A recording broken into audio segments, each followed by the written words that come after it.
بسم اللہ الرحمن الرحیم۔ السلام علیکم۔ ذی الحج کے آخری دن کی نماز۔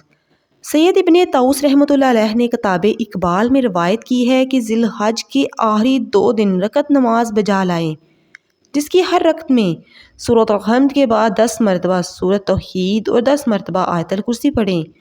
نماز کے بعد یہ دعا پڑھیں: اے معبود، اس سال میں جو ایسا عمل میں نے کیا جس سے تو نے روکا ہے کہ وہ تجھے پسند نہیں، میں اسے بھول گیا ہوں لیکن تجھے نہیں بھولا، اور تو نے گناہ پر میری اس دلیری کے بعد مجھے توبہ کی طرف بلایا ہے۔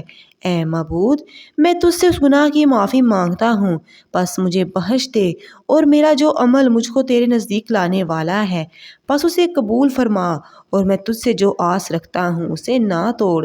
اے مہربان، جب مومن یہ دعا پڑھے گا تو شیطان کہے گا افسوس ہے مجھ پہ کہ میں نے اس سال کے دوران اس شخص کو گمراہ کرنے کی جتنی کوشش کی وہ اس کی ان کلمات کو ادا کرنے سے عکارت ہو گئی، اور اس نے اپنا یہ سال بخیر و خوبی پورا کر لیا۔ سبحان اللہ۔ مزید ایسی ویڈیوز کے لیے لازمی چینل کو سبسکرائب کریں، ویڈیو کو لائک کریں اور ثواب کی نیت سے زیادہ شیئر کریں۔ جزاک اللہ۔